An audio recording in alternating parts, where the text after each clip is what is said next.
अस्सलाम वालेकुम स्टूडेंट्स, मैं हूं सर राहिल और आप देख रहे हैं मेरा YouTube channel math with sir Rahil. Student, आज हम क्लास 9 से वो सवाल सॉल्व करेंगे जो according to board solution set के कहलाते हैं। इनमें कुछ सवाल हमारे वेरीफाई वाले होते हैं, कुछ सवाल हमारे मोड वाले होते हैं। वेरीफाई वाले सवालात की टर्म ऑफ कंडीशन ये है कि उसमें वेरिफिकेशन भी हमें करना पड़ता है। इसके बाद दूसरा एक है जो मोड, जिसको मॉड्यूलस भी कहा जाता है। जब उसकी वैल्यू हम सॉल्व करते हैं तो उसमें प्लस माइनस के सैंपल्स यूज होते हैं, साइन यूज होता है। चलें पहले हम इनको सॉल्व करते हैं, फिर आपको आइडिया होगा कि सवाल किस तरीके से आते हैं और कैसे सॉल्व किए जाते हैं। स्टूडेंट, पेपर में सवाल हमें मिला है 2x - 4 अपॉन 3 - 1 = 3। यानी कि हमें लेफ्ट साइड पर जो वैल्यू दी गई है वो है ये रूट वाली वैल्यू 2x - 4 अपॉन 3 - 1, लेकिन राइट साइड पर सिर्फ 3 दिया गया है। आइए जी, सबसे पहले हम सॉल्व करते हैं।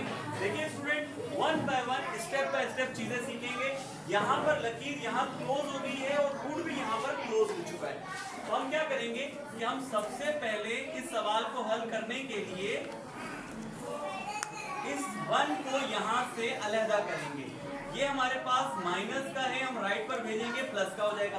एक और बात स्टूडेंट, इसका तरीका दो है। दूसरा तरीका ये है कि अगर आपको किसी साइड से एक नंबर खत्म करना हो तो ऑन बोथ साइड ले लिया जाए। मिसाल के तौर पर मैं इस -1 को खत्म करना चाहता हूँ तो मुझे +1 रखना पड़ेगा। यही +1 लेफ्ट पर भी हो जाए और यही +1 राइट पर भी हो जाए। तो ये वाला मेथड भी है, इसको भी आप ध्यान में रखिएगा। तो हमारे पास 2x - 4 अपॉन 3 इक्वल आ गया 4। अब इसके बाद क्या होता है जी, माइनस का 3 है हमारे पास, ये यहाँ डिवाइड हो रहा है। इसको हम राइट साइड पर लेके जाएंगे तो मल्टीप्लाई। जब इसको मल्टीप्लाई करेंगे तो हमारे पास जो वैल्यू आएगी वो 3 4 12 आ जाएगा।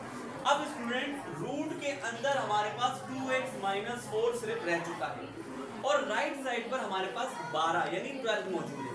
अब हमें रूट खत्म करना है। तो मैथ का रूल कहता है कि आप कोई भी काम एक्स्ट्रा कर सकते हैं, शर्त ये है ऑन बोथ साइड किया जाए। यानी कि रूट खत्म करना है तो हमें स्क्वायर लेना होगा, लेकिन हम क्या करेंगे, taking square in both side. हम लेफ्ट साइड पर भी ले लेंगे और राइट साइड पर भी ले लेंगे। स्क्वायर रूट खत्म हो गया। 2x - 4 12 का स्क्वायर होता है स्टूडेंट 144। अब x की वैल्यू सेपरेट कर दें, माइनस का 4 राइट भेज दें, प्लस का हो जाएगा और ये 148। 2 मल्टीप्लाई हो रहा है, यहाँ आकर डिवाइड, 2 7 और 2 4। तो इसका मतलब x का आंसर आ चुका है 74। वैसे हमारे पास आंसर आ चुका है सॉल्यूशन सेट का, लेकिन हमने स्टार्ट करते वक्त एक बात कही थी कि जब हम रूट वाले सवालात सॉल्व करेंगे तो रूट वाले सवालात को हम वेरीफाई भी करेंगे, भले ही यहाँ नहीं लिखा हुआ हो। अब हम यहाँ लिखेंगे वेरीफाई दैट। जब हमने वेरीफाई दैट कहा तो यहाँ पर आपके पास वैल्यू जो लिखी हुई है वही लिखेंगे।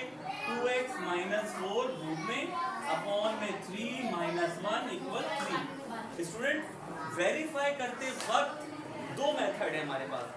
सॉल्व करते वक्त भी बताया दो मेथड है, वेरीफाई करते वक्त भी दो मेथड है। एक, आप यहाँ से वहां पर वैल्यू भेजें तो भी आंसर आ जाएगा, लेकिन इसका बेहतर अमल ये है कि आप लेफ्ट से राइट पर कोई भी वैल्यू ना भेजें। जो राइट पर वैल्यू मौजूद है वही आप लेफ्ट पर बनाएं। यानी कि राइट पर 3 है तो आप लेफ्ट साइड वाली वैल्यू को सॉल्व करें और वो पूरा 3 बनना चाहिए। अब देखिए कैसे 3 बनेगा। आइए जी सॉल्व करते हैं। x की वैल्यू हमारे पास आई थी 74, हम वही लिख लेंगे। ये तब रूट के अंदर आ गई, 3 और 1 बाहर है। जब 74 को 2 से मल्टीप्लाई किया तो ये आपके पास नंबर हो जाएगा 248 2 7 14। ये नंबर आ गया आपके पास -31 = 3 आ रहा है आपके पास। 148 में से 4 माइनस किए तो 144 हो गया अपॉन 3 - 1 = 3। अब 144 क्या किसी रकम का स्क्वायर बनता है? स्टूडेंट, डेफिनेटली बनता है, 12 का स्क्वायर बनता है ये।